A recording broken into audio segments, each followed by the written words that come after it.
Olá pessoal, sejam todos muito bem-vindos à nossa aula sobre pregação bíblica expositiva. Eu estou muito empolgado em compartilhar com vocês os princípios, as práticas e tudo que torna esse tipo de pregação tão poderoso, impactante.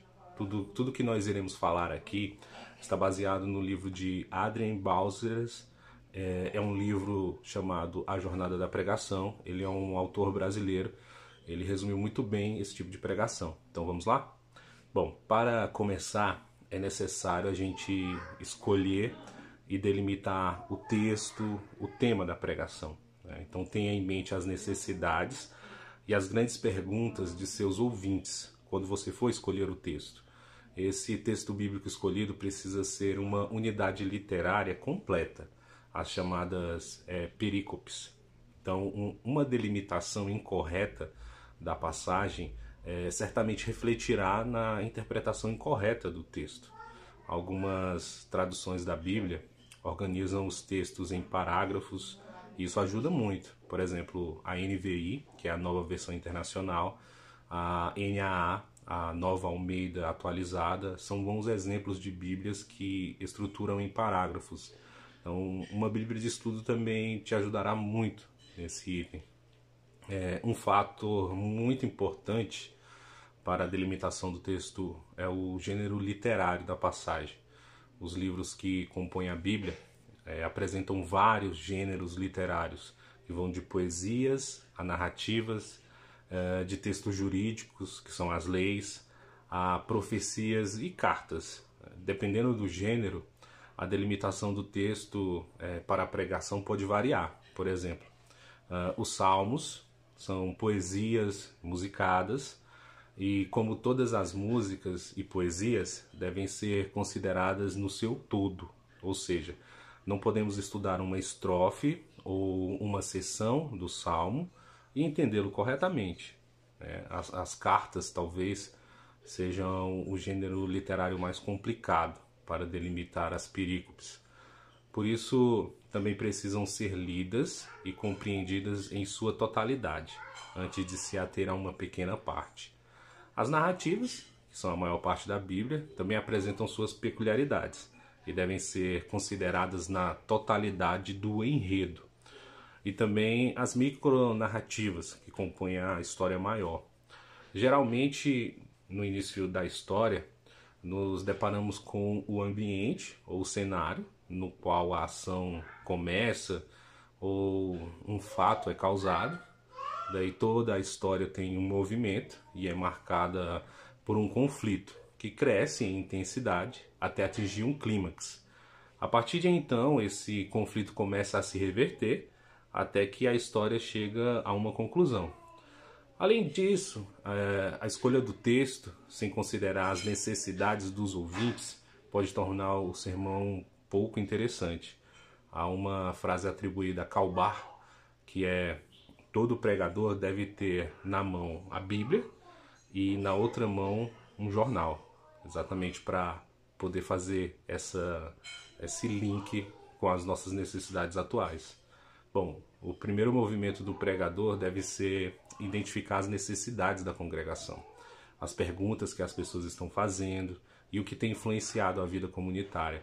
A partir das necessidades da congregação, o pregador deve se mover na direção da palavra de Deus em busca de respostas e de uma palavra que possa trazer conforto, exortação, motivação, correção, restauração para a congregação. É claro, é possível fazer um movimento contrário, ou seja, ir primeiro ao texto. Então é importante o pregador não perder de vista a importância de perceber as possíveis perguntas que o texto está respondendo e a quais necessidades da congregação o texto pode ser direcionado. Após identificar a necessidade da comunidade e escolher o texto bíblico, o pregador se dedica ao estudo minucioso e profundo das Escrituras. Essa etapa envolve o trabalho exegético, de interpretação, que seja histórico, literário, gramatical e, é claro, teológico. Fazendo isso, nós iremos identificar o problema no texto, a graça e a missão nesse texto e definir como elas se aplicam à vida dos nossos ouvintes. As perguntas básicas que devem guiar a mente do pregador são essas. Observe. Qual o significado desse texto para os seus primeiros destinatários? Como essa mensagem se aplica a nós hoje? Bom, ao identificarmos o problema no texto bíblico, nós precisamos buscar a relevância do texto e, consequentemente, do nosso sermão.